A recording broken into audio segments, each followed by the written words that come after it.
क्या लिखे, equation of a line passing through a given point and parallel to a given vector.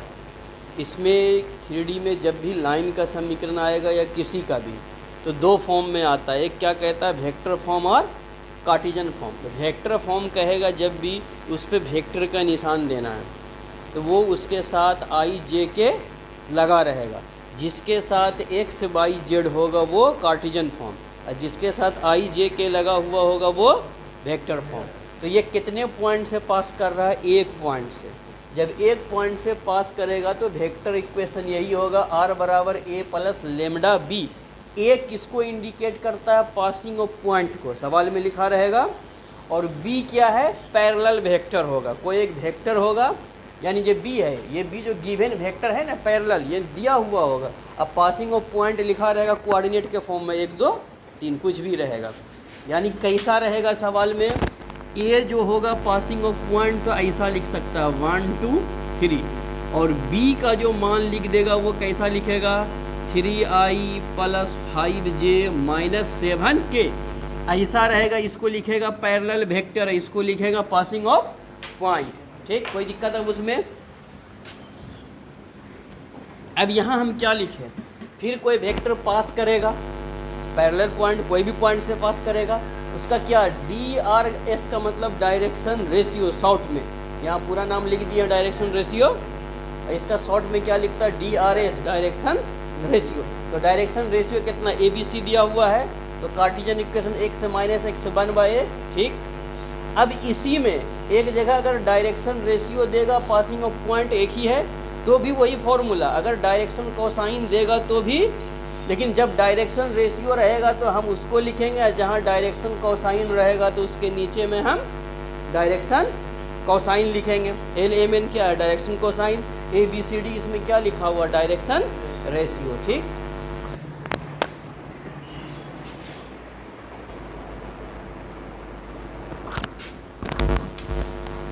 Equation of a line passing through two given points. तो जब भी 3D में सवाल पूछेगा formula 2 आएगा, एक कार्टेशियन फॉर्म और एक वेक्टर फॉर्म। कार्टेशियन फॉर्म याद रखना, जिसके साथ एक्स आ गया वो कार्टेशियन फॉर्म, जिसके साथ आई जे के रह गया वो वेक्टर फॉर्म। तो वेक्टर फॉर्म में जब 2 पॉइंट से पास करेगा तो आर बराबर a plus lambda b minus a, और कार्टेशियन फॉर्म में x माइनस 1 बटे x2 minus x1, by minus by 1 by 2 ये रहेगा। ठीक,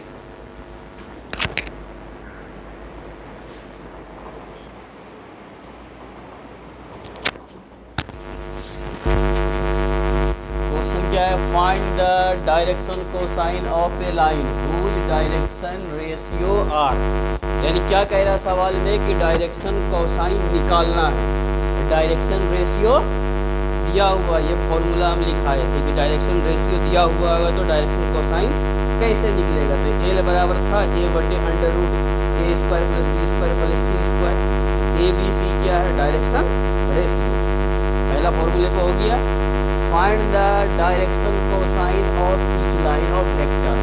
ये भी लिखाए थे कि कोई जब वेक्टर होगा तो वेक्टर के आई जे के साथ जो सटा हुआ होगा वो किसको इंडिकेट करता है, डायरेक्शन रेशियो। इससे डायरेक्शन कोसाइन निकालना, इससे एंगल दिया हुआ है तो डायरेक्शन क्या निकालना है, पॉजिटिव डायरेक्शन में तो क्या निकालना, इससे भी डायरेक्शन कोसाइन, इसमें भी डायरेक्शन कोसाइन, इसमें भी। जितना क्वेश्चन है सारे क्वेश्चन में डायरेक्शन कोसाइन ही निकालना है। ठीक,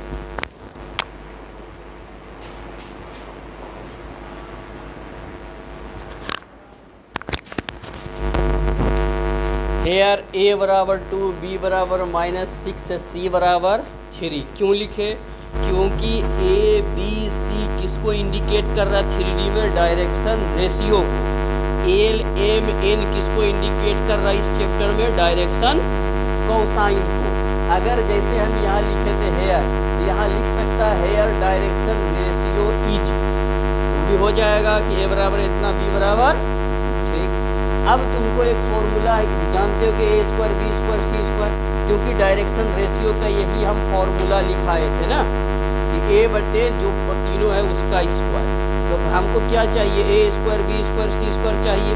हम पहले क्या निकाल लिए, ए स्क्वायर बी स्क्वायर सी स्क्वायर, ए स्क्वायर बी स्क्वायर दिया हुआ है यहाँ, तो सबका स्क्वायर करके सरल कर दिए, 7 आ गया। अब जैसे कि तुम परीक्षा में इसको डायरेक्शन कोसाइन बराबर ये फॉर्मूला है, ये लिख भी सकता और नहीं भी लिख सकता, कोई दिक्कत नहीं, क्योंकि ये 2 नंबर का क्वेश्चन आएगा। तो जब 2 मार्क्स का आएगा तो ये लाइन लिख देगा तो भी ठीक, और ना लिखेगा तो भी नंबर नहीं कटेगा। तो इसको हम फॉर्मूला लिख दिए। फॉर्मूला लिखने से फ़ायदा क्या हुआ कि तुमको मान जो ये रख दिए तो यहाँ पर तुम क्वेश्चन नहीं कर पाओगे कि ये कैसे लिख दिया। तो तुमको पता है कि ए का मान कितना, तो ए की जगह पे और ए बी सी का इसका स्क्वायर का वैल्यू कितना मिला, 7 लिख दिए। बी का वैल्यू के जितना उसको लिखे, इसी को क्या लिखेंगे, विच इज रिक्वायर्ड डायरेक्शन, यानी कि ये जो मान आया यही डायरेक्शन कोसाइन है। ठीक, दूसरा question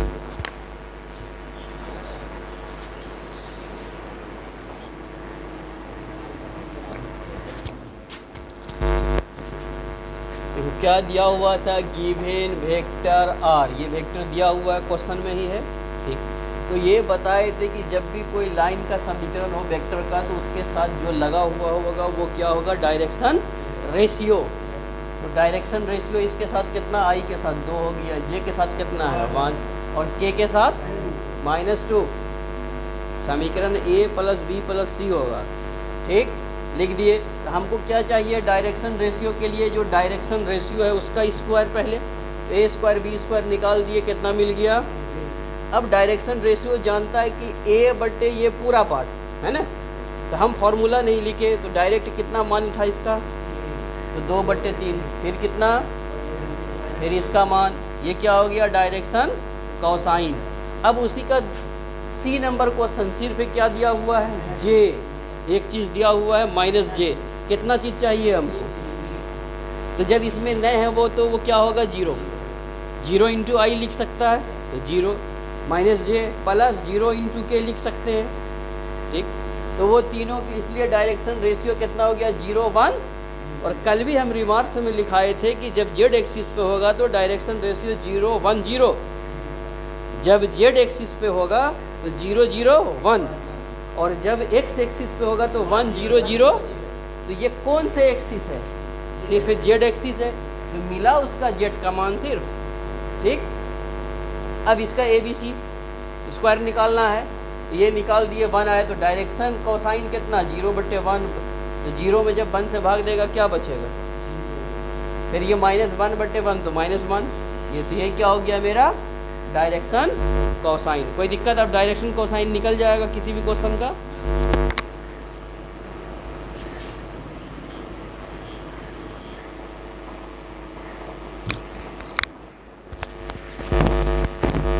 the direction cosine of the given line are, question में दिया हुआ है कि डायरेक्शन कोसाइन जो दिया हुआ है तुमको, वहाँ पे कितना दिया हुआ है, एक 90 डिग्री लिखा हुआ है, 135 डिग्री लिखा हुआ है और 45 डिग्री, ये क्या दिया हुआ है, डायरेक्शन कोसाइन।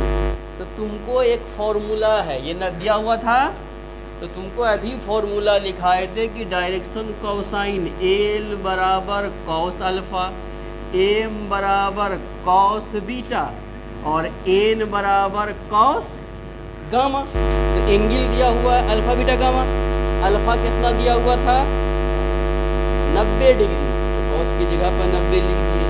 बीटा कितना दिया हुआ था, गामा कितना दिया हुआ, तो ये क्या है, एल एम एन, किसको इंडिकेट करता है, डायरेक्शन कोसाइन को।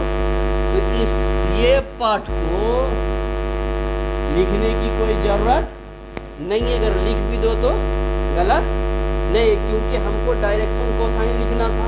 तो यही एल बराबर क्या होता है मेरा, कॉस अल्फ़ा, तो कॉस लिखे, अल्फ़ा के लिए कितना, 90 डिग्री, फिर कॉस बीटा, ठीक, तो 90 डिग्री का मान कितना, 0, कॉस 135 डिग्री का मान -1/√2, तो कॉस 45 डिग्री, इसी के लिए हम लिखे which is required direction cosine. कोई दिक्कत इसमें। अब वहाँ पर देखो कह रहा है इस क्वेश्चन में कि इसका तीनों एंगल सेम है, कोऑर्डिनेट एक्सिस पे। सवाल में यही है कि इसका डायरेक्शन कोसाइन निकालना है और तीनों एंगल क्या है इसका same. Let the given line make an angle alpha. क्या हो गया कि वो लाइन जो एंगल बना रहा है क्या बना रहा alpha each of the coordinate axis, यानी हर एक्सिस यानी कि 3 एक्सिस पे जो कोण बनाएगा तो अल्फा बीटा गामा बनता है। लेकिन कहता सवाल कि तीनों क्या है बराबर, इसी के लिए क्या कोण मान लिए हम अल्फा, और डायरेक्शन कोसाइन क्या मान लिए एल एम एन, एन होता है। तो क्या है सवाल में कि तीनों बराबर, तो एल बराबर एम बराबर, तो एल का मान कितना कॉस अल्फा होना चाहिए, कॉस बीटा होना चाहिए, एम कॉस गामा। लेकिन कहता है कि तीनों बराबर है, तो तीनों क्या हो गया एक ही रह जाएगा। अब ये फॉर्मूला तुमको पता है l square m square n square बराबर, हम अगले भी क्लास में बोले थे कि ये ऑब्जेक्टिव में रिपीट करता है आता है। तो इसका मान कितना लिखेंगे, तीनों का मान वही है तो वही लिख दिए। अगर अलग अलग रहता तो कॉस अल्फा बीटा गामा लिखते, लेकिन सेम था तो सेम लिखे। तीनों का हम क्या किए फिर जोड़ दिए, जोड़ने के बाद कितना बार मिल गया वो 3 cos स्क्वायर अल्फा हो गया। तो 3 cos स्क्वायर अल्फा, तो फिर cos स्क्वायर अल्फा निकालेंगे तो कितना आएगा 3 cos स्क्वायर अल्फा जोड़े फिर cos अल्फा निकालेंगे तो क्या होगा, किसी भी चीज का जब वर्गमूल आता तो प्लस माइनस दोनों में आता है। तो हेंस